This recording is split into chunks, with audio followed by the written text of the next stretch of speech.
Hola, feliz día tengan todos y todas. Bienvenidos una vez más a nuestra serie de webinars transmitidos desde la Cooperativa Mixta de Servicios de Salud y la Facultad de Ciencias Médicas como una suma a la cadena de soluciones que se necesitan para afrontar esta crisis sanitaria que estamos viviendo en el marco del COVID-2019.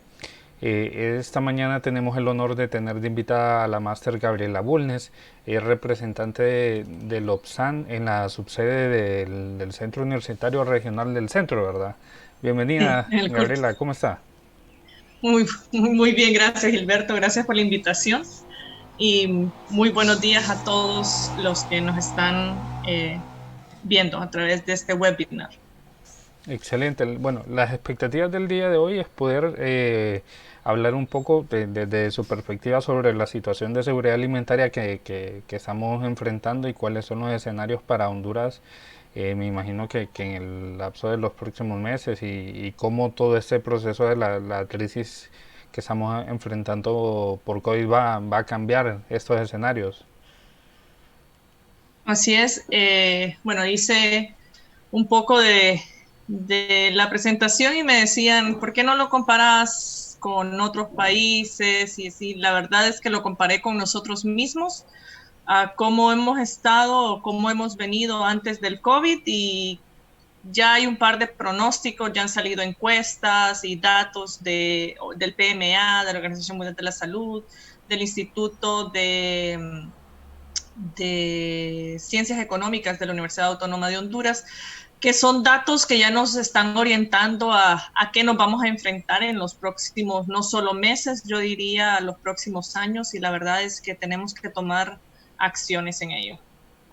Bueno, definitivamente. Y como parte del quehacer de la academia es necesario abordar ese tipo de situaciones, no solo, por ejemplo, en la Facultad de Ciencias Médicas con un enfoque un poquito más amplio, no solo el tratamiento clínico, no solo estar, no solo tener al alcance esas opciones terapéuticas, de cuidados y de todas estas asuntos que en los cuales estamos tradicionalmente más empapados, sino que también poder observar cuáles van a ser las realidades de las personas, porque al fin y al cabo la salud es muchísimo más integral que solo el proceso de enfermedad que se va a enfrentar. Así es, y es que, bueno, en primer lugar nosotros como tenemos mandato, ¿verdad? Mandato constitucional de buscarle una solución a la problemática que abate a nuestra población, ¿verdad? Y igual yo soy docente de la Universidad Autónoma de Honduras, laboro para la carrera de Tecnología de Alimentos del CURC y desde ahí, bueno, estamos presentes en el Observatorio de Seguridad Alimentaria y ayudando, ¿verdad? Porque, como usted lo dijo, no solo es, o sea, la salud, pero como dice, una persona sin alimento, al final no vamos a tener salud, ¿verdad? Entonces, es tan importante la seguridad alimentaria y es un tema que es sumamente amplio, sumamente, o sea, la seguridad alimentaria nos involucra no solo las personas de salud, no solo las personas que estamos relacionadas con los alimentos, ¿verdad? Con la producción de los alimentos, sino que realmente es todo mundo, ¿verdad? Todo mundo.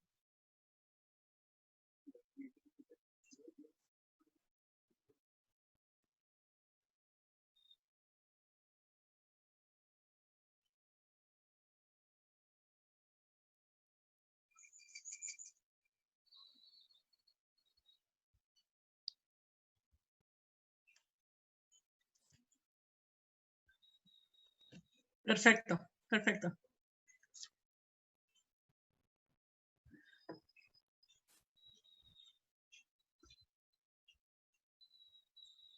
¿Comenzamos ya?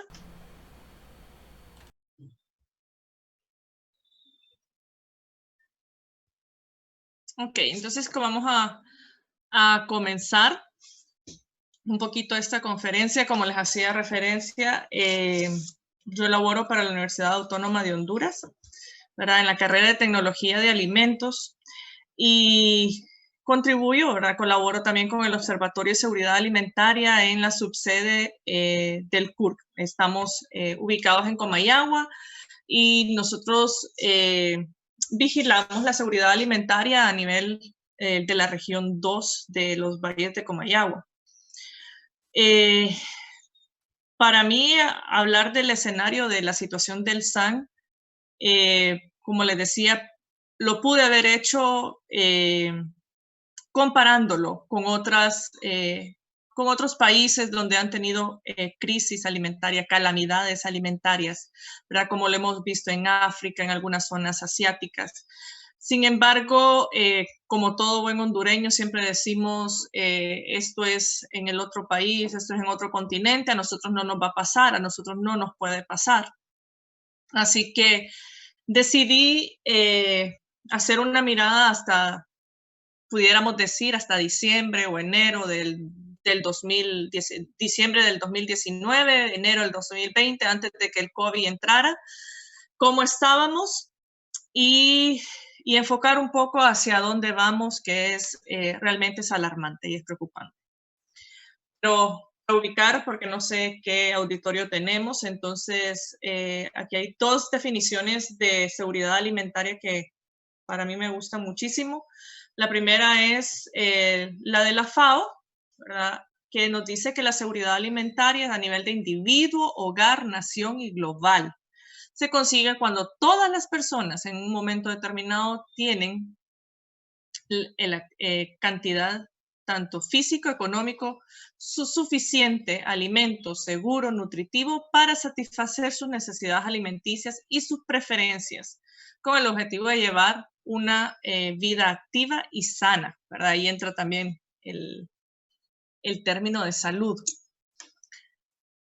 El INCAP, que es el Instituto Centroamericano de Nutrición, nos dice que seguridad alimentaria es un estado en el cual todas las personas gozan de una forma oportuna y permanente, ¿verdad? No solo es en un momento, ¿verdad? Es permanente del acceso físico, económico y social de los alimentos. Y me gusta la definición del INCAP porque incluye el término de cantidad y calidad alimentaria para un adecuado consumo y utilización biológica, garantizándole un estado de bienestar general que coadyuve al logro de su desarrollo.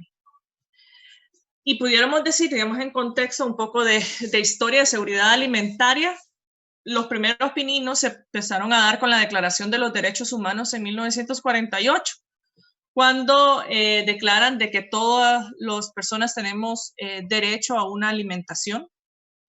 En 1974 hay una Declaración Universal sobre el Hambre y la Malnutrición, y así han venido varios eventos en la Cumbre Internacional sobre la Alimentación en 1996, que es ya donde se establece también el término de seguridad alimentaria en esta cumbre, y en el 2015, ¿verdad? Que es con los objetivos del milenio, donde se declara hambre cero para el 2030, ¿verdad? Estamos a 10 años del 2030.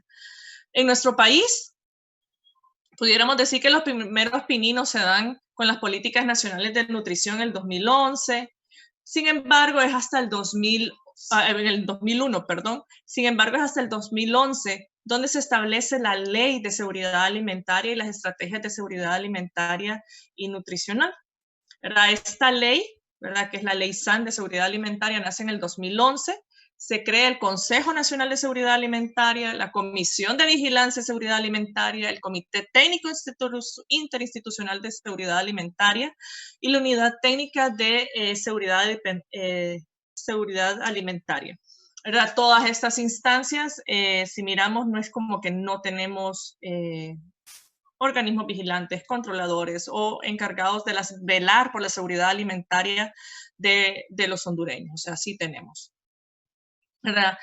A una de estas dependencias que tienen sus comisiones, la vigilancia, sus comités, y al mismo tiempo tienen varias aliados estratégicos, pudiéramos decir, tanto de secretarías del Estado como instituciones no del Estado, ¿verdad? Por ejemplo, aquí estamos nosotros como universidad y estamos todas las universidades que nosotros apoyamos a las unidades técnicas. Sin embargo, por ejemplo, yo considero que nosotros a través de la investigación ¿verdad? Podemos, y a través de los observatorios, podemos apoyar también a las unidades de vigilancia de la seguridad alimentaria.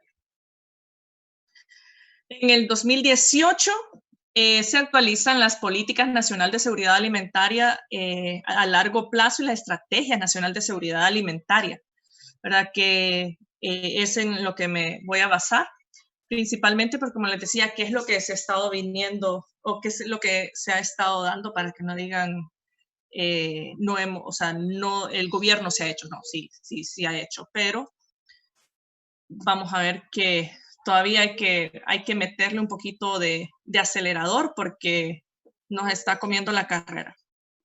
Las nuevas políticas, que es la estrategia al 2030. Recordemos que la política el objetivo del milenio del 2030 es hambre cero.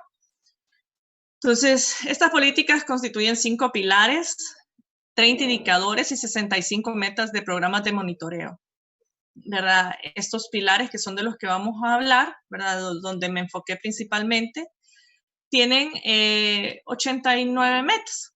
Sin embargo, estos pilares igual tienen variables variables directas, pudiéramos decir, que influyen en ellos, que en primer lugar el cambio climático, el calentamiento global y el aumento poblacional. Estas variables nos muestran una incidencia que nos cambian los escenarios, pudiéramos decir, en materia de seguridad alimentaria año con año, y que de una forma u otra es un poco impredecible, ¿verdad? Bueno, el aumento poblacional lo podemos predecir un poquito más porque se puede controlar o se puede predecir, pero cada vez el calentamiento global, aunque tenemos un par de meses antes de determinar cómo va a ser si va a haber sequía o no va a haber sequía, cómo va a ser una temporada de lluvia o la temporada seca en nuestra zona. Y a este escenario se nos suma el COVID-19, principalmente porque es la primera pandemia que tenemos pudiéramos decirle, en nuestra era, ¿verdad? En nuestro tiempo. Una pandemia a la que la única medida que tenemos por los momentos es el aislamiento, ¿verdad? Y que de esta vamos a salir principalmente si una de dos, o nos vacunan a todos o agarramos inmunidad porque nos dio el COVID, ¿verdad? Entonces, no va a ser como todos lo creemos, de que va a ser, o como muchos creen, de que va a ser un par de meses, ¿no? O sea, esto, si lo miramos en las otras pandemias que han ocurrido, son 2, 3 años, y luego la crisis que deja no es de un mes, de 2 meses, la crisis que deja es de un par de años, inclusive hasta de una década, como en el caso de la gripe española. Con el primer como les decía, vamos a ir abordando los pilares. El primer pilar de la seguridad alimentaria es la disponibilidad, o sea, cuánto alimento nosotros tenemos disponible. Esto principalmente involucra al sector productivo de la región, ¿verdad? Si bien nos dicen que Honduras somos un país agrícola, miramos de que por nuestro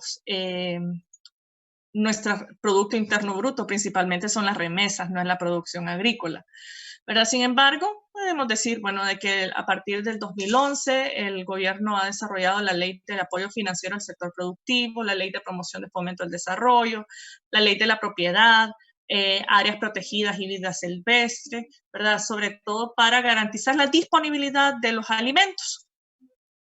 Pero, ¿verdad? La disponibilidad de los alimentos tiene mucho que ver con la economía, y miramos que del 2018 al 2019, según el INE, el Producto Interno Bruto de Honduras disminuyó, y se prevé, ¿verdad?, que en el cierre del 2020 va a haber, aquí no es un crecimiento del Producto Interno Bruto porque es de un menos 2.3%. ¿Verdad? La inflación en Honduras fue de 4.5%, y si miramos el crecimiento del Producto Interno fue de 2.7%, entonces la inflación se comió al crecimiento, ¿verdad? Entonces esto imposibilita la disponibilidad, o sea, cuánto dinero, cuánto recurso yo tengo para poder invertir, para poder disponer de alimentos, ¿verdad? Recordando también de que 1.585.000.000 de hondureños viven con menos de 45 lempiras. Quiere decir que viven, o sea, esto representa el 17% de los hondureños viven en la extrema pobreza, que 1.6 millones de hondureños viven en la pobreza. Estos son datos de la FAO, que según la Organización Internacional del Trabajo, el 48.6% de las personas que laboran en Honduras ganan menos del salario mínimo. Si bien el gobierno ha establecido políticas de incentivo para el sector agrícola y programas de incentivo para el sector agrícola, estas muchas se orientan para el fomento de agroexportaciones y de productos de agroexportación, ¿verdad? Y no es que esté mal la agroexportación, pero en esta situación como ahorita, ¿qué estamos haciendo? Se están perdiendo muchísimo de los cultivos de agroexportaciones porque la agroexportación está casi al mínimo. Y por otro lado, son cultivos que nosotros ni siquiera los consumimos, no pertenecen a nuestra dieta, ni siquiera sabemos cómo se preparan, no nos gustan, así de sencillo, no nos gustan, ¿verdad? A duras cachas, creo yo, las guayabas, las papayas y las berenjenas, pero después muy poco consumimos de los productos de agroexportadores. Y sumado a esto, muchos de esos programas no van a la producción del cultivo nacional, a áreas rurales, a estos micro o pequeños agricultores, ¿verdad? Que son los que realmente están en riesgo de inseguridad alimentaria. Con la llegada del COVID, la Organización Mundial de la Salud prevé que para Latinoamérica habrá 220 millones de nuevos pobres. Y Honduras es de los países más pobres de la región de Latinoamérica. Entonces, nosotros vamos a tener una buena tajada de esos 210 millones. Y la tasa de desempleo aumentará en promedio, ¿verdad?, el 10%. ¿Verdad? Cuando nosotros ya tenemos una tasa de desempleo alta, a eso le vamos a agregar en promedio un 10%. ¿Verdad? Además, la Organización Mundial de la Salud nos está diciendo que también para que a nivel mundial hay actualmente, bueno, antes del COVID había 67 millones de personas viviendo en extrema pobreza y ahora habrán 90 millones de personas viviendo en extrema pobreza. El Programa Mundial de Alimentos de la ONU, el PMA, hizo un monitoreo de precios de la canasta básica de abril del 2020.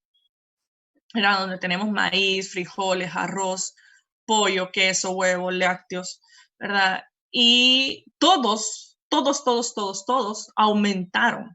Todos los productos de la canasta básica aumentaron. Y pudiéramos decir, ay, el que menos aumentó es el huevo porque solo aumentó 1.67. No, porque aumentó 1.67 y su precio anterior era 3.88. En promedio la unidad. Quiere decir que aumentó casi el 50% de su valor original. Y algo interesante, ¿verdad? Y más que interesante, es preocupante que cuando se les hizo la encuesta, esto es una encuesta, un monitoreo nacional que hizo el Programa Mundial de Alimentos, nos está diciendo, si miramos que ninguno de los establecimientos encuestados tenía o garantizaba el 100% del abastecimiento de estos productos a abril de este año, ¿verdad? Cuando comenzábamos lo que es la pandemia. Si esto lo traducimos o le damos vuelta, estamos diciendo que tenemos entre el 37 y el 45% de desabastecimiento de los productos de la canasta básica en abril del 2020. Con el pilar del acceso, o sea, el acceso al alimento, que también está muy relacionado, el acceso al alimento no solo con la disponibilidad, sino que también con la parte monetaria. El gobierno ha incentivado a través de la ley macro de las políticas públicas en materia social, la ley de fortalecimiento del vaso de leche en la merienda escolar y la ley del empleo por hora, ¿verdad? Que es lo que ha hecho el gobierno. Sin embargo, vamos a ver que en enero del 2020, la organización, el OIT, la Organización Internacional del Trabajo, alertó que la tasa de desempleo en Honduras había aumentado en 5.7%, o sea, en más de 200,000 personas había aumentado en enero de este año. Todavía no teníamos COVID.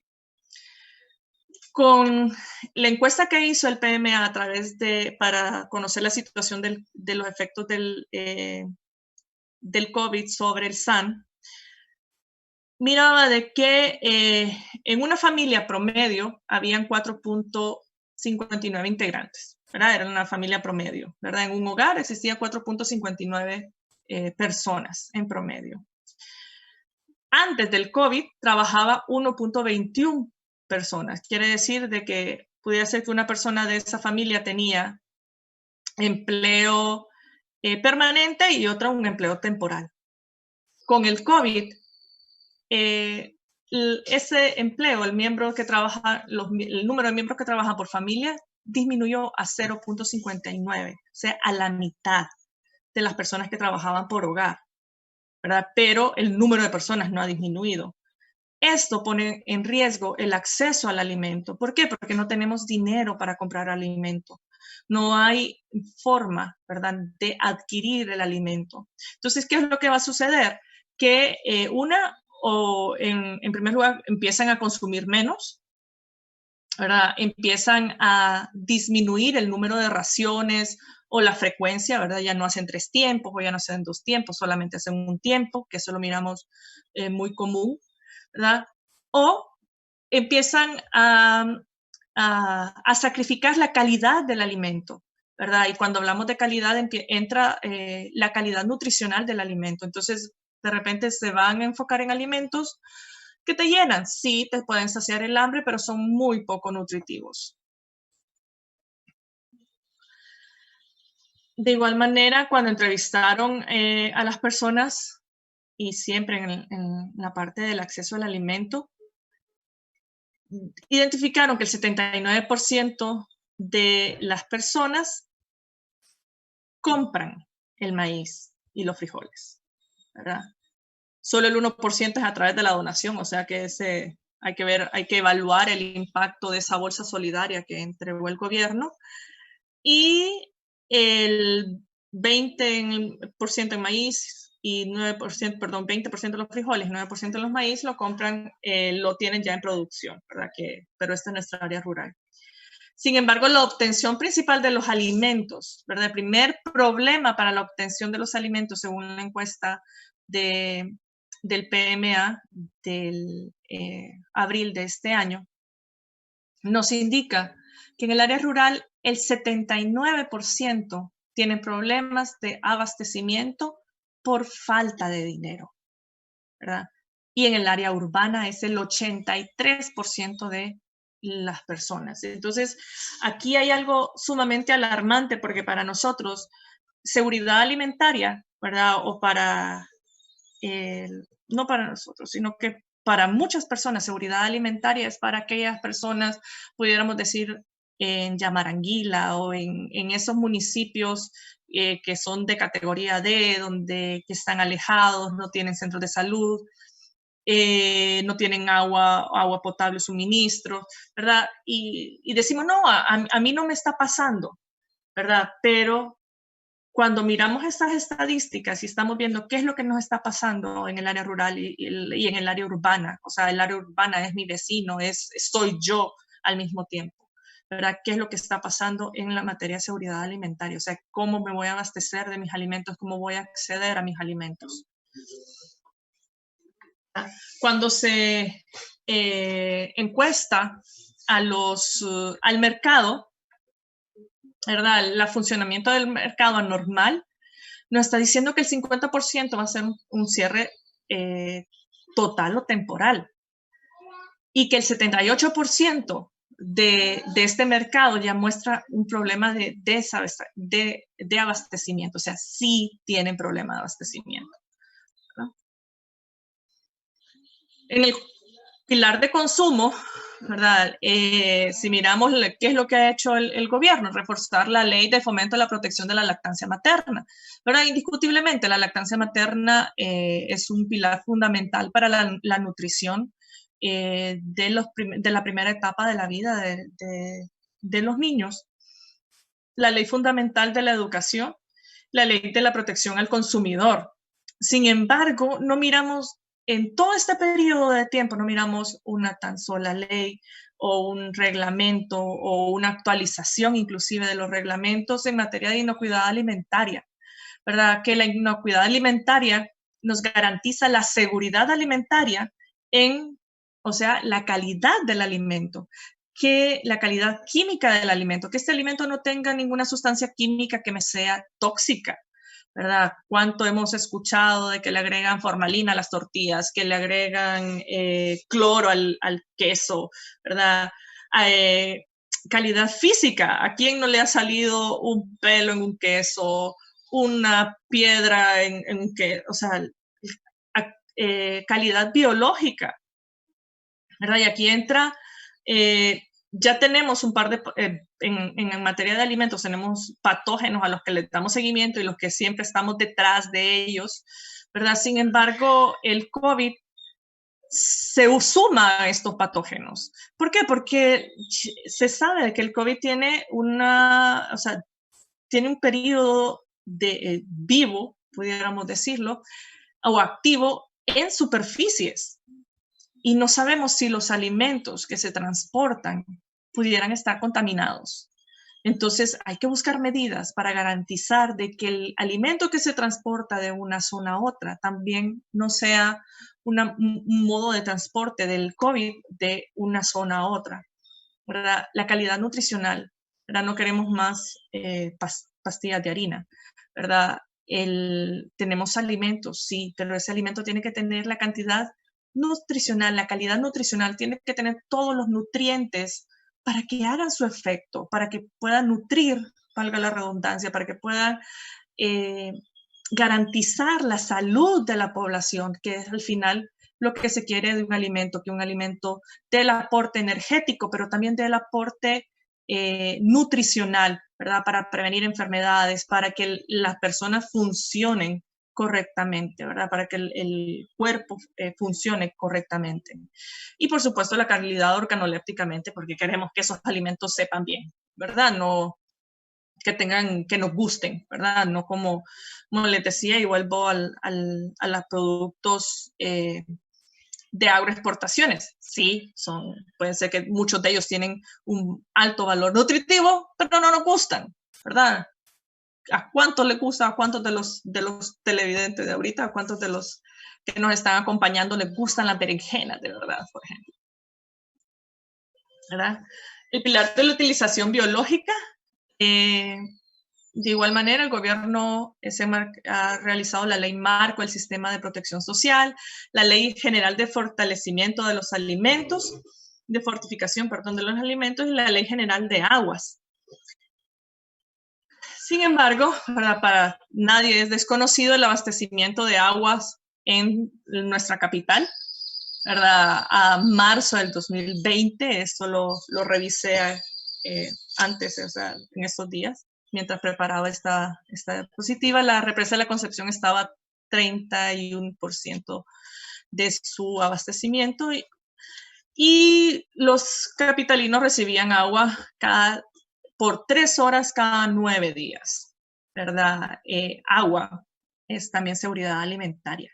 Y no solo eso, estamos hablando de la calidad de agua. Sí, hay en Honduras, pudiéramos decir, y, bueno, hay municipios como Jesús de Otoro, San Pedro Sula, Choloma, donde su sistema de aguas funciona muy bien, ¿verdad? Y para mí también es un orgullo, por ejemplo, decir de que en Comayagua tenemos un sistema de agua que no solo es agua entubada, como decimos, sino que es agua potable. Tenemos un muy buen sistema de potabilización de agua, que esto es justo, es un programa que entró en vigencia un par de días antes de que se declarara la crisis del COVID, ¿verdad? Y en el área rural, ¿qué podemos decir del agua? Ok, puede ser que ellos tengan agua, sí, dependiendo de la zona, ¿verdad? Porque para todos conocemos las áreas de sequía de nuestra zona sur del país, ¿verdad? Para todos no es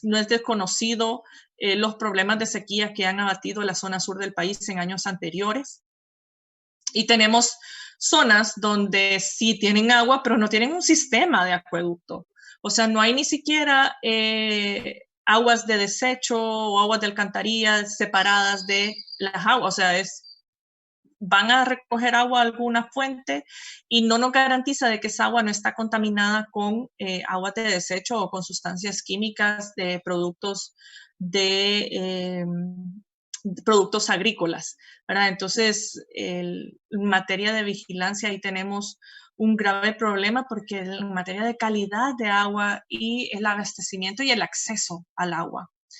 La vigilancia alimentaria, ¿verdad? Asesorías a mancomunidades y asociaciones del posmanejo de cosechas.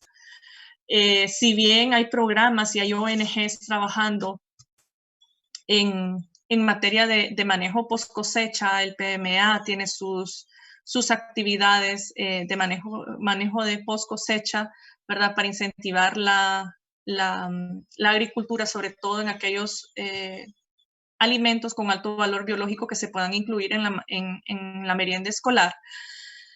El gobierno, ¿verdad? Hace muy poco, pudiéramos decir, o sea, ha dejado toda esta labor en manos de ONGs o de organismos no gubernamentales, ¿verdad? Programa de monitoreo de calidad alimentaria, que volvemos al contenido biológico, o sea, no hay realmente, o sea, está el ARSA, SENASA, la Secretaría de Salud, la SAC, bueno, y sus dependencias, que hacen el monitoreo, bueno, realmente que son los entes encargados del monitoreo del contenido biológico, o sea, de la calidad biológica, de la calidad nutricional que debe contener un alimento. Y sin embargo, no hay un monitoreo. Estos se hacen cuando se va a sacar el registro sanitario o cuando se vence o porque se va a hacer una exportación o porque se va a sacar un permiso. Pero un programa de monitoreo donde se hagan visitas o toma de muestras aleatorias y que se haga la trazabilidad en los productos, realmente no tenemos, ¿verdad? Un apoyo a través apoyo a la merienda escolar a través de productos primarios. Si bien la merienda escolar actualmente se apoya de los productos primarios, se apoya de los productores primarios para la elaboración de la merienda escolar y proporcionar la merienda escolar a estos niños, debe de haber un incentivo y debe haber un apoyo permanente de parte del gobierno, no dejar toda la labor al Programa Mundial de Alimentos y a la FAO, que son los que llevan, en este caso, la batuta en esos programas, ¿verdad? El pilar de estabilidad del SAN, la ley del cambio climático, que la hicieron también en el marco de SAN, la ley del Sistema Nacional de Gestión de Riesgo, que ahorita estamos viendo el SINAGER, y el marco legal que promueve la resiliencia del país ante el cambio climático y la variabilidad climática. Y bueno, en esta materia tenemos en abril del 2019 210 incendios activos, ¿verdad? Incendios forestales activos. Y esto pone en riesgo, no solo acelera el calentamiento global, acelera el cambio climático, sino que pone en riesgo el acceso y la disponibilidad del agua, ¿verdad? La disponibilidad de las comidas, la erosión del suelo. Tenemos la creación del SINAGER y el COPECO, que son las dos entidades ahorita enfocadas en la crisis del COVID-19, pero creo que están dejando a un lado la crisis alimentaria que se nos avecina o en la que ya estamos, porque hasta el momento yo no he visto, o por lo menos no he escuchado una cadena como tal que diga vamos a hacer estas acciones en materia de seguridad alimentaria o estamos tomando paralelamente a la crisis del COVID estas acciones en seguridad alimentaria, ¿verdad? Y sobre todo incentivar, ¿verdad? O solicitarles a estas instituciones que busquen los profesionales, ¿verdad? Profesionales adecuados en cada una de las áreas. Estoy muy, muy, muy segura de que en todas las universidades o en todo el campo académico de nuestro país hay personas que tienen muchísima experiencia, muchísimos conocimientos que les pueden apoyar en materia de seguridad alimentaria, en materia para la prevención de una crisis de seguridad alimentaria.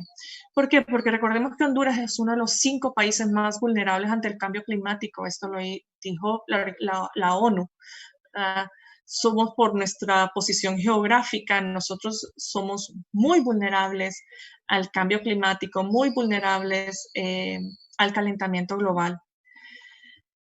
Ya tenemos las perspectivas climáticas de agosto del 2020 que lo dio la CENAOS, ¿verdad? Donde tenemos el pronóstico de lluvias para el 2020, tenemos ya pronosticado más o menos cómo se moverá la actividad ciclónica de este año y las posibles áreas afectadas por las precipitaciones.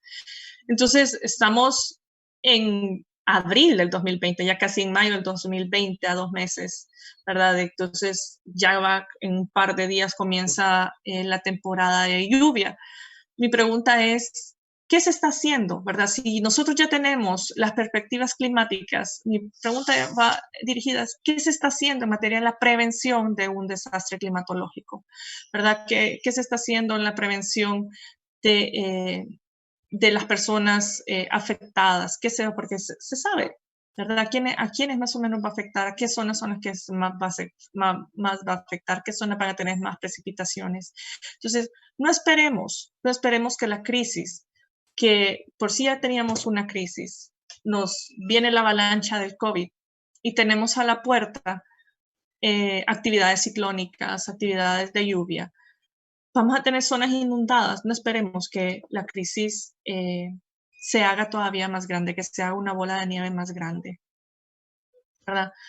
En resumen, ya casi finalizando, ¿verdad? Solo poniendo nuestro escenario, ¿verdad? Que es, como les digo, no quise buscar un escenario fuera del país porque nosotros realmente tenemos un escenario alarmante, ¿verdad? Porque en Honduras, según el informe de la FAO del 2019, el 66% de las personas viven en pobreza.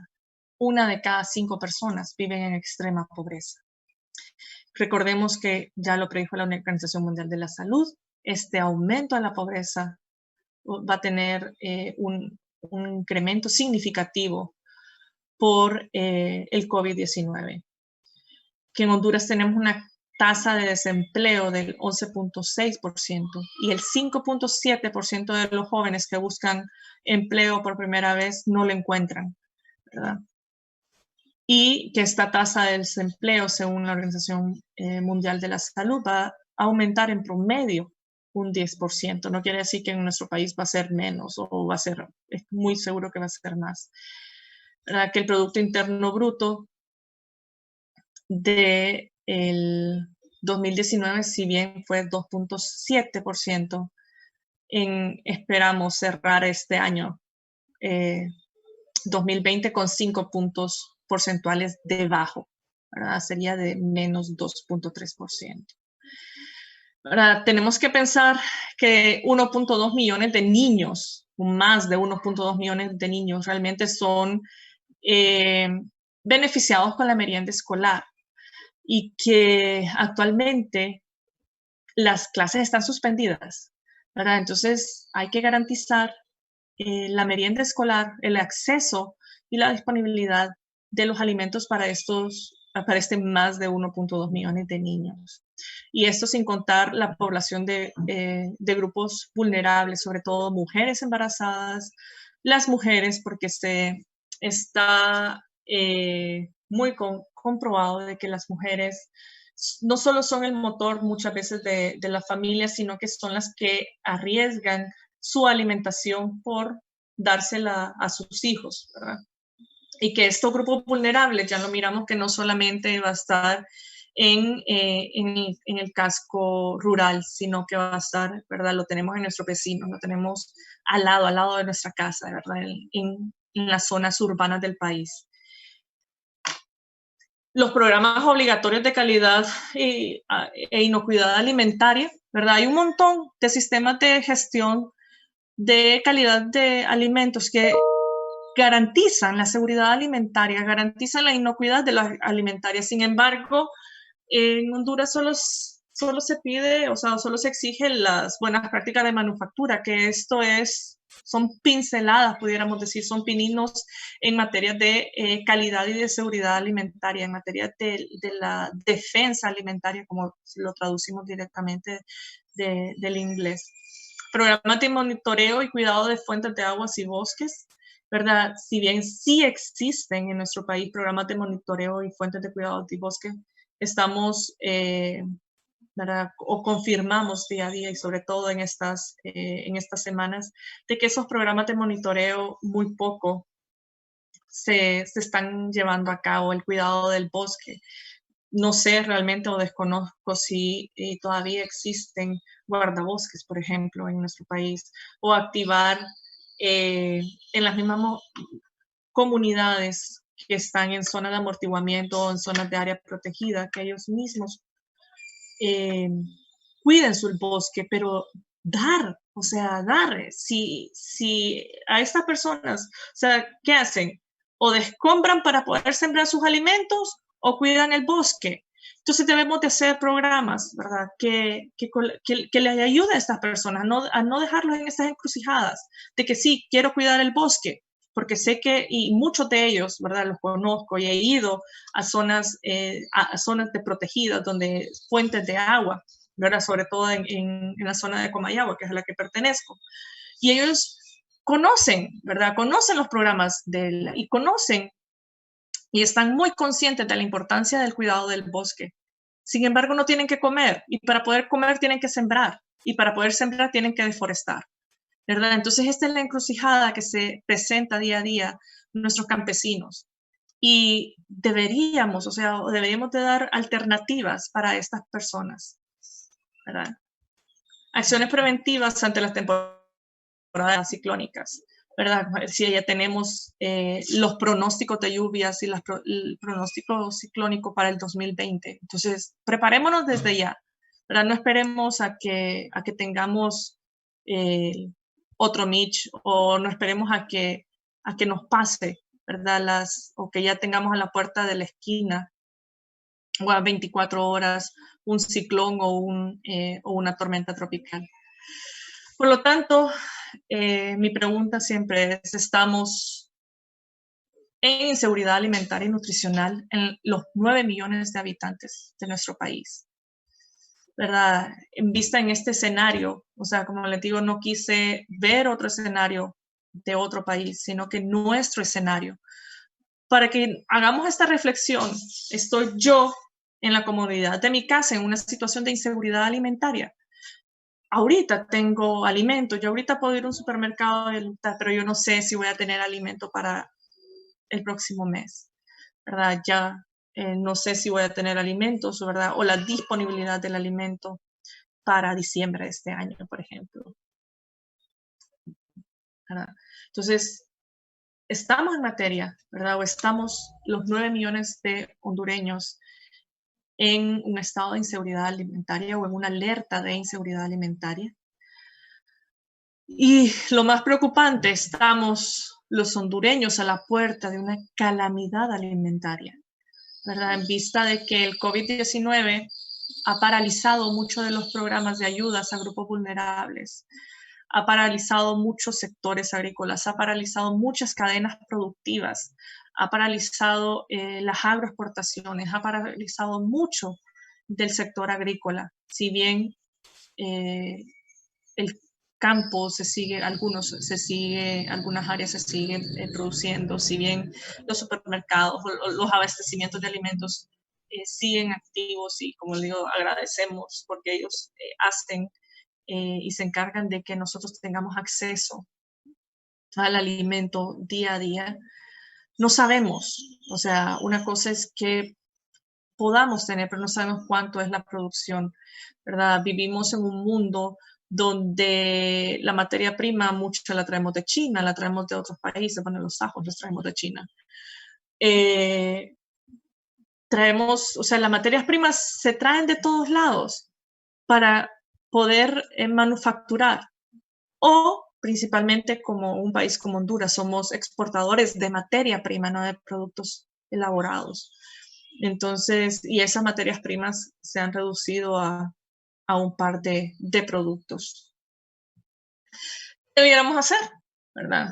En primer lugar, no más leyes, ¿verdad? Si miramos, tenemos un montón de leyes, tenemos un montón de reglamentos, pero es momento de realizar acciones concretas.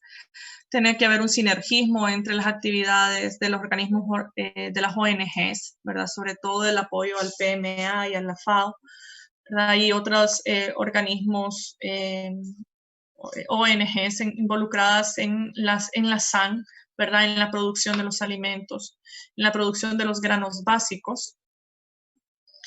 Y que hay un sinergismo con el gobierno, ¿verdad? Que de verdad el gobierno tome acciones, pero que no sean mesas de diálogo, no sean mesas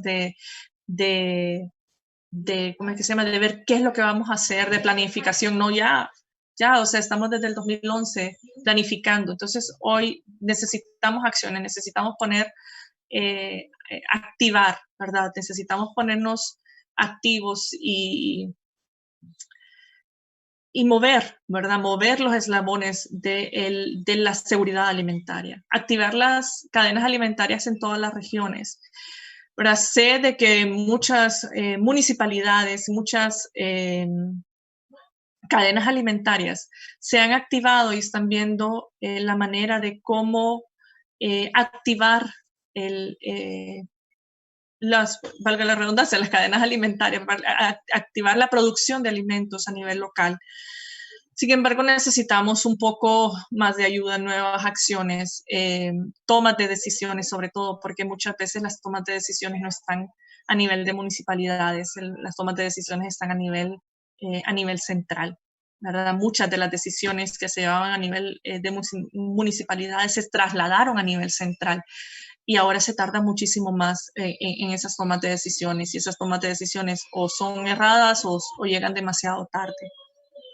Incentivar las agroexportaciones a la siembra de cultivos tradicionales, por lo menos en los ciclos rotativos. Si bien, o sea, yo sé y estoy muy consciente de que las agroexportaciones son generan grandes divisas para nuestro país y es una fuente importante en el Producto Interno Bruto.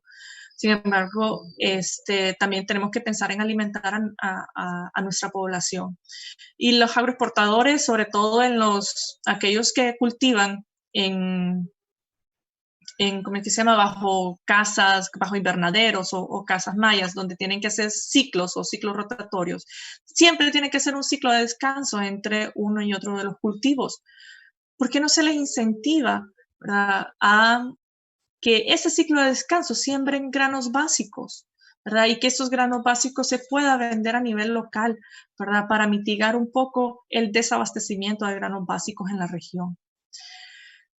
Urge el congelamiento de la canasta básica, ¿verdad? Ya miramos que en un mes cómo se disparó la canasta básica, los precios de la canasta básica en nuestro país, o sea, cómo vamos a estar y si no se congela los precios de la canasta básica, también corre riesgo el acceso al alimento.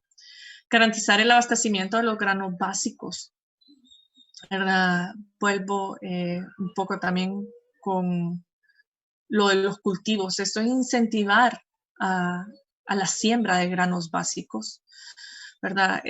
Buscar estrategias que sustituyen la merienda escolar y otros programas de alimentación para grupos vulnerables o riesgo de inseguridad alimentaria, ¿verdad? Como les decía, son más de 1.2 millones de niños que se benefician con en la merienda escolar, niños que no sabemos si actualmente están recibiendo su merienda, ¿verdad? Puede ser que inclusive que en algunas zonas rurales sí se esté haciendo porque se sembraba, pero en muchas zonas urbanas no la están haciendo por el miedo a salir de sus casas, el miedo a, a ir bueno, porque las escuelas también están suspendidas. Entonces, esto pone en riesgo el estado nutricional de estos niños. Entonces, tenemos que buscar estrategias que colaboren, sobre todo con el Programa Mundial de Alimentos, para garantizar el acceso y la disponibilidad de los alimentos a estos niños. Vigilancia sobre la calidad y la inocuidad alimentaria en toda la cadena productiva, ¿verdad? No solo en el producto terminado, sino que vigilar la seguridad alimentaria desde la producción primaria, o sea, desde el campo. Debemos de vigilar o tener una vigilancia permanente de la calidad alimentaria, ver con qué se está alimentando, por ejemplo, una vaca, con qué se está alimentando los pollos, que si están cumpliendo los ciclos, ¿verdad? Si no se les está poniendo hormonas o anabólicos de más, ¿verdad? Que si no se está la utilización, por ejemplo, de antibióticos en especies menores y mayores, ¿verdad? Con cantidades que no pongan en riesgo la salud del consumidor final. Garantizar, por ejemplo, el traslado de los alimentos, cómo se trasladan, cómo se llevan, o sea, el almacenamiento de estos alimentos. En toda la cadena, ¿verdad? En toda la cadena, en todo lo estamos. Por ejemplo, estas personas que andan vendiendo frutas y vegetales, los carreteros que venden frutas y vegetales y que andan tocando la puerta, o sea, si llevan la norma de bioseguridad? ¿Cómo saber si ellos no son portadores y no andan esparciendo el COVID-19 de casa en casa? ¿Verdad? Implementación de sistemas de gestión de calidad de estricto cumplimiento, porque muchos de los sistemas de gestión de calidad o muchas de la normativa de la gestión de calidad son de cumplimiento optativo en nuestro país, ¿verdad? O te dice si tienes, por ejemplo, tantas cabezas de ganado, lo debes de hacer, si no, no lo debes de hacer. O lo hacen solo aquellas entidades que quieren optar por la exportación de alimentos. Sin embargo, cuando miramos toda la parte de consumo local, o sea, cualquiera puede yo digo cualquiera puede hacer un alimento y realmente cualquiera puede fabricar un alimento, pero que lo fabrique bien, ¿verdad? Que tenga la responsabilidad social de que en sus manos está la salud de una población, ¿verdad? De que en sus manos depende de cómo esa persona fabrique ese alimento, bajo qué normativa, bajo qué cuidados está fabricando ese alimento. Nosotros vamos a tener una población sana o no, ¿verdad? Promover huertos familiares, ¿verdad? Entrega de semillas, patronatos, a patronatos y mancomunidades, ¿verdad? Y aquí pongo en duda la bolsa solidaria, o sea, ¿cuánto le dura? No va a durar un año, ¿verdad? Ni tampoco se puede dar, como dice un proverbio chino, no entregues el pescado, enseña a pescar. Entonces, promover, ¿verdad? Que en esa cadena se promueva acciones de cómo comenzar un huerto familiar, cómo comenzamos un huerto, cómo podemos sembrar en nuestro hogar, que no necesitamos una extensión grande de tierra para poder sembrar nuestro chile, nuestros tomates, y no solo van a ser 2, 3 tomates los que vamos a cosechar en un determinado tiempo. Podemos cosechar, ¿verdad? Suficiente tomate por lo menos un periodo más prolongado que lo que nos implica una bolsa solidaria. La entrega de semillas a patronatos y mancomunidades, sobre todo en las zonas rurales, las mancomunidades y los patronatos funcionan muy bien, ¿verdad? Y son personas unidas que ellas se pueden encargar de la producción de los alimentos de su comunidad, pero se necesita acceso a las semillas, ¿verdad? Se necesita acceso a los insumos, se necesita que se les enseñe, ¿verdad? A no depender de repente de un fertilizante, de un agroquímico, ¿verdad? Sino de que se necesita de que se les enseñe cómo preparar sus propios fertilizantes, cómo prevenir una plaga, cómo el cuidado de un cultivo para asegurar, ¿verdad?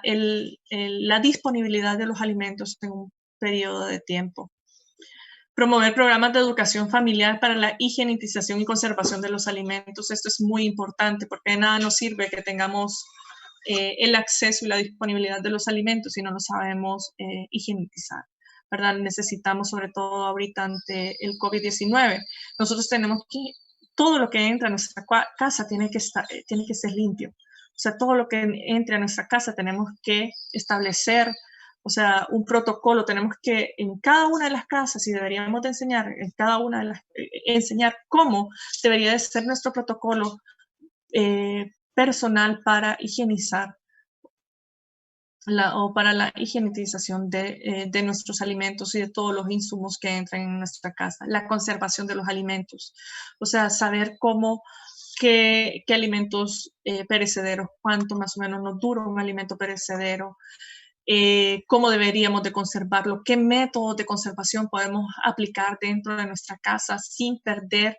la composición nutricional del alimento, ¿verdad? Para que este alimento se prolongue su vida útil, ¿verdad? Que estamos hablando de que por un tiempo mayor al que está establecido, el alimento permanezca en calidad. Y vamos a volver a decir qué calidad vamos a hacer: calidad física, calidad química, sobre todo calidad nutricional, que tengan los alimentos, para que tengan todas las vitaminas y los minerales sin que se hayan degradado a través del tiempo, y por supuesto calidad organoléptica, o sea, que no guste y que sepa bien. Y la vigilancia y la conservación de bosques y fuentes de agua, ¿verdad? Que es muy importante porque, o sea, que de verdad se lleve, ¿verdad? No sé, los que andamos en los bosques y los que hemos andado para arriba y para abajo en montaña, de repente nos encontramos a los militares vigilando, cuidando el bosque, pero también nos hemos encontrado más de alguna vez camiones y camiones y camiones llenos de trozos de árboles, de la deforestación que ellos mismos producen. Entonces, que la vigilancia que de verdad sea, o sea, que de verdad se lleve a cabo como tal, ¿verdad? Que todos estos programas, si bien ya están escritos, si bien existen en nuestro país, pues que se apliquen. O sea, eso simple y sencillamente sería bueno pedir. Y todo esto nos va a llevar, ¿verdad? Son un par de ideas y par de acciones que les comparto, sobre todo para prevenir una crisis alimentaria, y que nuestro escenario, que para mí ya estamos en crisis alimentaria, y que no avancemos a una calamidad alimentaria, que es lo que no quisiéramos. Y eso es todo por los momentos. Vamos a ver las preguntas. No sé, Gilberto, cómo estamos con el tiempo. Hola, ¿qué tal? No, sí, Hola. creo que aún tenemos para poder discutir un par de minutos. Igual, Gabriela, definitivamente nos parece que la situación económica es uno de los principales determinantes para el futuro de la seguridad alimentaria en nuestro país. Sí. Definitivamente, por ejemplo, estábamos revisando los datos en Honduras, aproximadamente el 20% del Producto Interno Bruto depende de estas remesas, y solamente al inicio de abril, que es cuando más o menos empezaba a pegar fuerte la crisis por El COVID, COVID.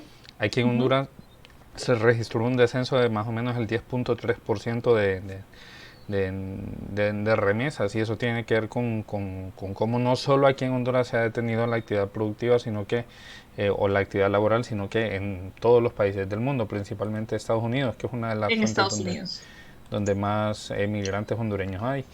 Igual, Sí. en la mayoría de pueblos o de áreas rurales, por familia tiende a haber algún familiar o conocido o vecino que aporta desde esa manera, de esa fuente de ingreso, de A las la remesas. economía a la economía del hogar. Sí, definitivamente. También nos preguntan, vamos a leer un par de preguntas y comentarios Ujú. del auditorio. Nos menciona Eric Rivera sobre la desnutrición, que ha sido un tema abordado por programas del SAN aquí en nuestro país, específicamente en ciertas zonas rurales. ¿De qué manera está preparada la OPSAN o para combatir o disminuir el flagelo? ¿Y qué papel juegan los tecnólogos de alimentos y todo el sector de trabajadores en la industria alimentaria? Ok, bueno, en OBSAN somos observatorio, ¿verdad? Nosotros realmente nos encargamos de la vigilancia y lo que nos damos cuenta lo compartimos con las entidades, ¿verdad? No somos un órgano ejecutor, ¿verdad? De la SAN, sino que somos un observatorio, ¿verdad? Nosotros observamos, como les digo, a través de la academia hacemos investigaciones, y compartimos esta información con los órganos, ¿verdad? Con las instituciones que sí son ejecutoras, ¿verdad? Y de ahí es donde, como dicen, donde muchas veces es difícil la posición de la academia porque nosotros estamos viendo una situación y miramos cómo los órganos tomadores de decisiones hacen todo lo contrario a lo que nosotros quisiéramos o a lo que nos está diciendo los datos, ¿verdad? Como tecnólogos de alimentos es muy importante, sobre todo porque el tecnólogo de alimentos es aquel profesional encargado de la seguridad alimentaria y nutricional, de la calidad de los alimentos. El tecnólogo de alimentos, vamos a ver que dentro de la cadena alimentaria está en toda la cadena alimentaria.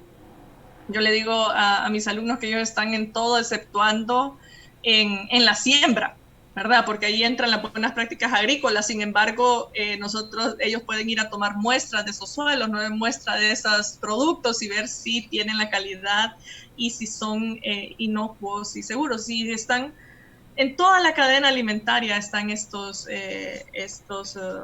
muchachos, ¿verdad? Porque somos, bueno, ya tenemos un par de años también en nuestro país, pero somos la única carrera a nivel de Honduras. Ellos garantizan la seguridad alimentaria, colaboran, ¿verdad? Con la calidad, ¿verdad? A asegurar, ¿verdad? La calidad de los alimentos y que lo que el consumidor final, el producto que el consumidor final ingiere, sea de verdad nutritivo, ¿verdad? No solo sea rico, no solo tenga buen sabor, buen aspecto, estabilidad a través del tiempo, sino que de verdad sea nutritivo. Entonces, los tecnólogos de alimentos para mí son un eslabón eh, importantísimo en la cadena alimentaria, ¿verdad? Sí, definitivamente.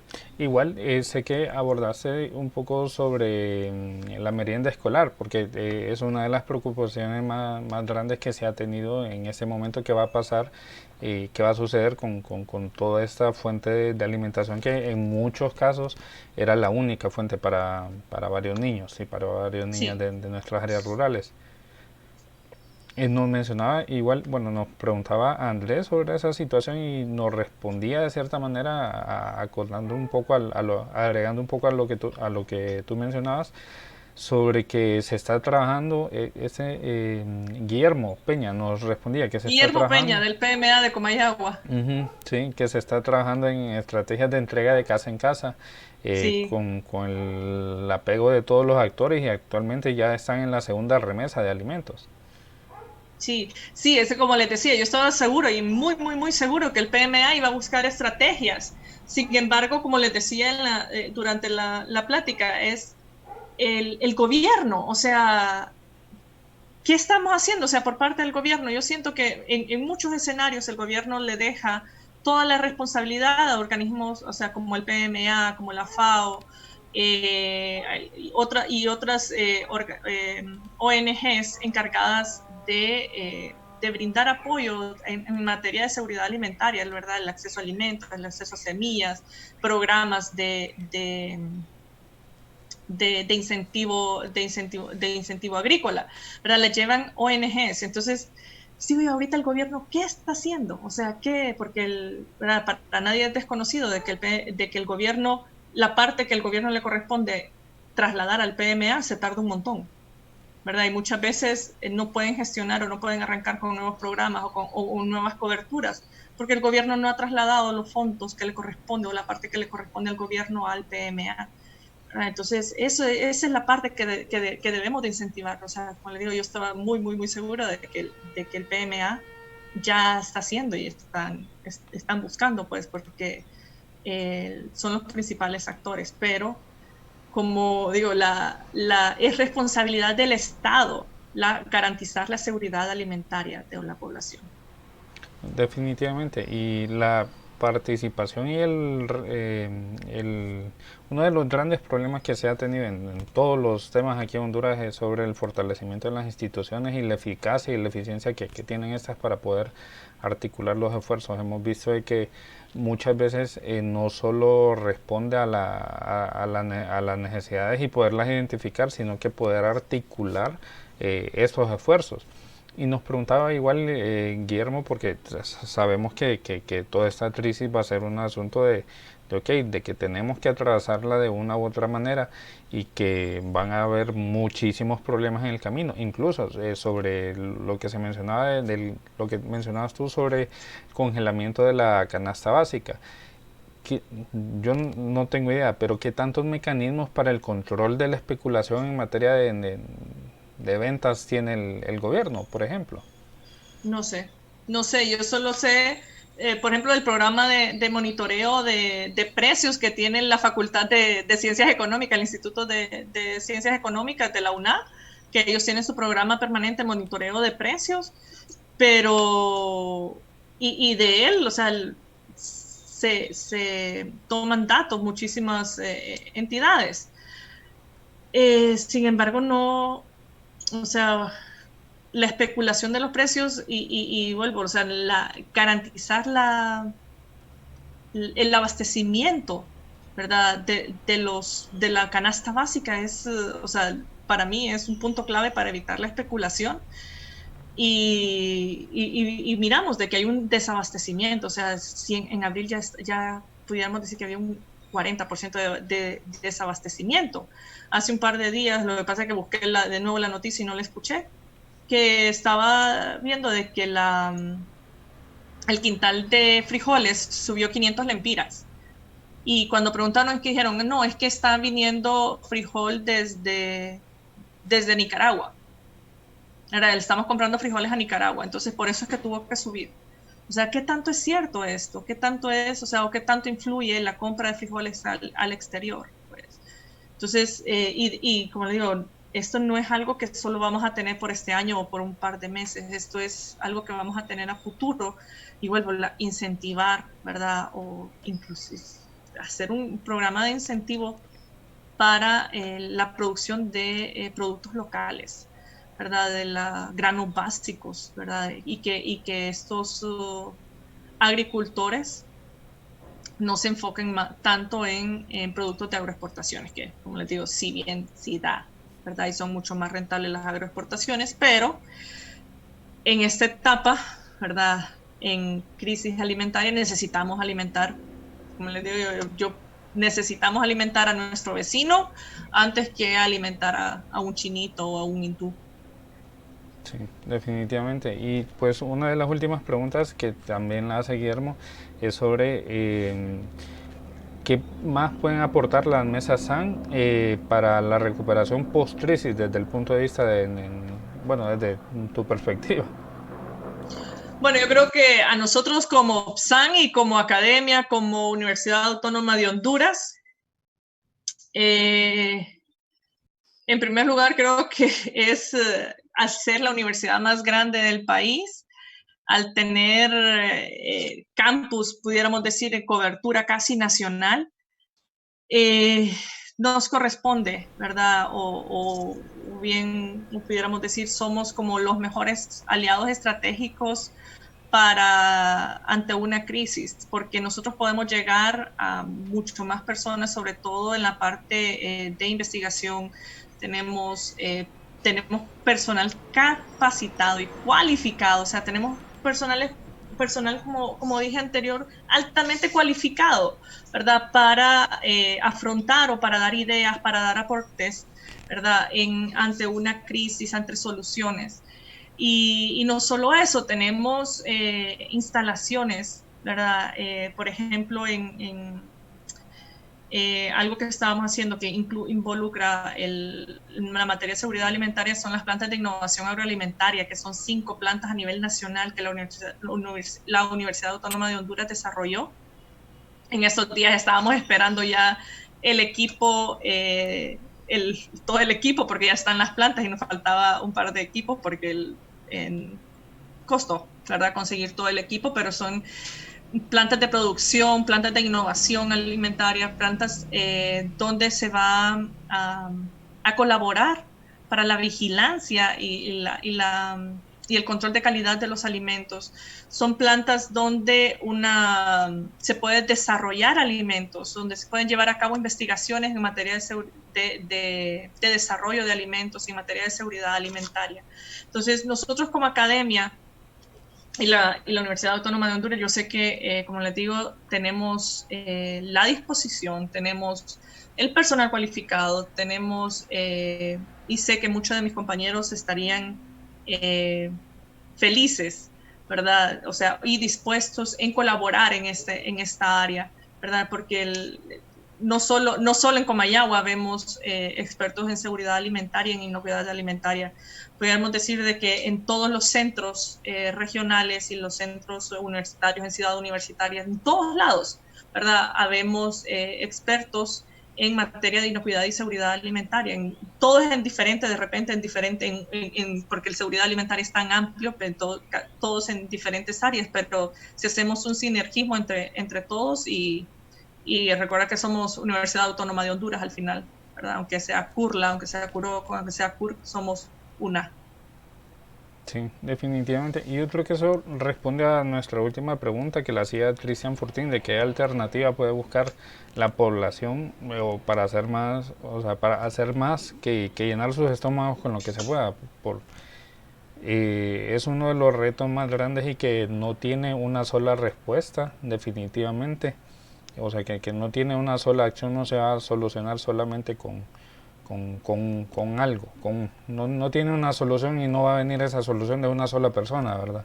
Exactamente, o sea, esto es de todos, pues, o sea, si yo, como le digo, cuando al inicio que estaba preparando esta charla, dije, voy a hablar de los indicadores, y yo, no puedo hablar de los indicadores, porque son tan amplios y zapatero es tu zapato, pues yo en muchas cosas de economía o de, ¿verdad? O inclusive de forma de cultivos, o sea, yo no soy del campo agrícola, ¿verdad? Entonces, no las conozco, pero vuelvo, ¿verdad? Tenemos expertos, hay personas expertas, entonces, si yo no lo sé, ok, ahí es el sinergismo del conocimiento, ¿verdad? Hacer esa sinergia entre cada uno de los campos del conocimiento para que juntos, en vez de formar un que vaya a ser un desastre, formemos un gran nudo, ¿verdad?, de conocimiento y que todos, en vez de estar trabajando sobre lo mismo en forma aislada,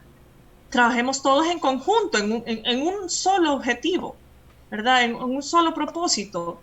Cada quien, nosotros desde la academia, los otros desde el accionar, el otro, ¿verdad? Pero que cada quien haga su trabajo, inclusive yo, o sea, aunque no tenga nada que ver con una ONG, aunque no tenga nada que ver con la academia, o sea, ¿qué estoy haciendo yo como hondureño en materia de seguridad alimentaria? O sea, ¿cómo estoy cuidando yo mi alimentación? ¿Cómo estoy garantizando cuánto estoy utilizando? ¿Cuántos recursos económicos estoy destinando para mis alimentos? ¿Estoy guardando alimentos? ¿Estoy haciendo un buen aprovechamiento de alimentos?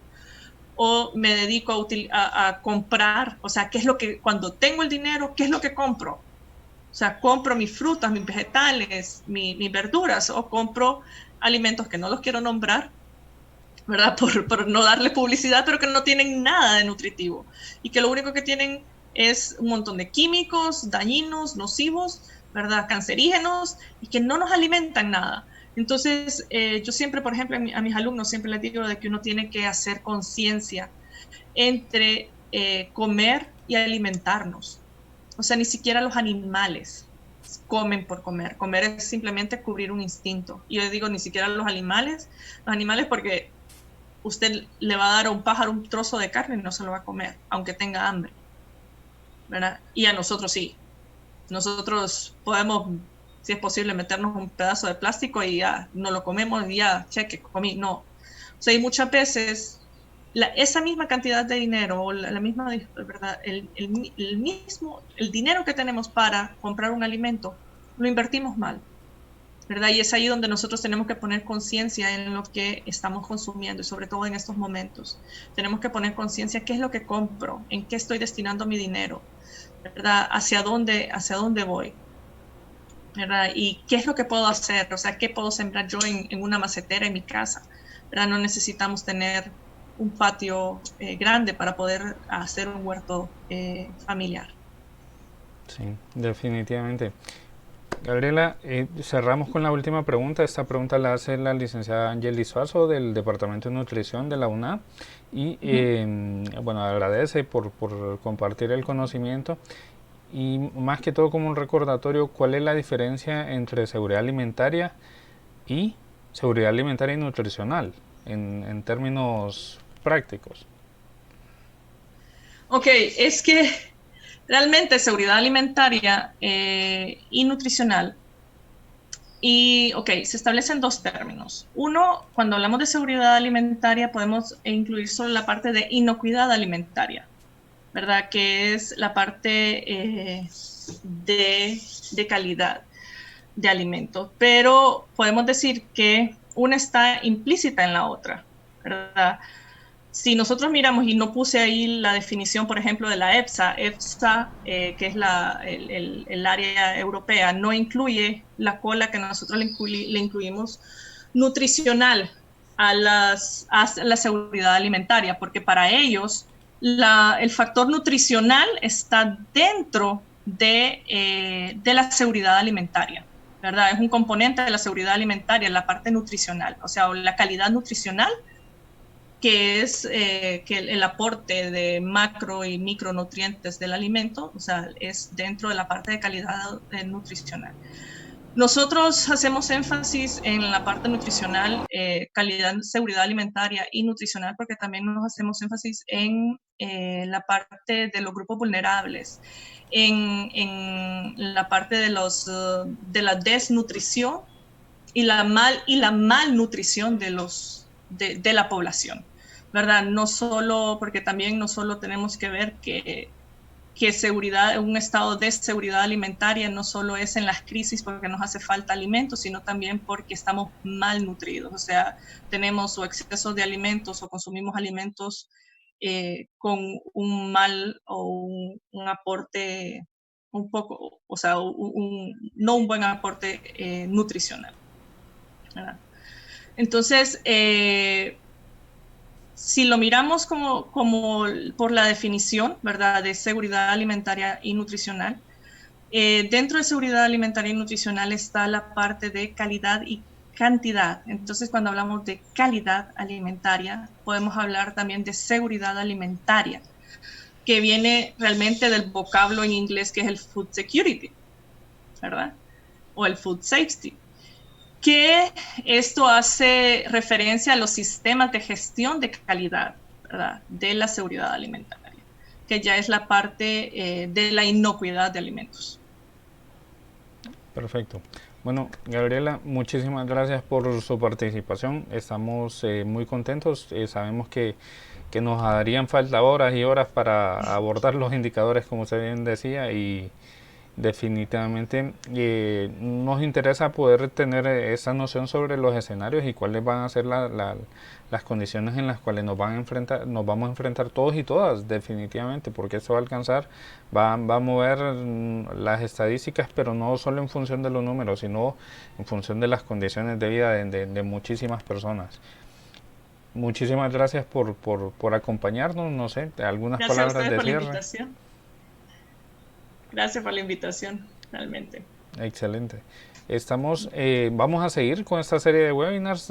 Solicitamos a todo el auditorio que nos sigan acompañando y pues no me queda más que despedirme a mí también. Un gusto. Gracias por recibirnos. Gracias a ustedes.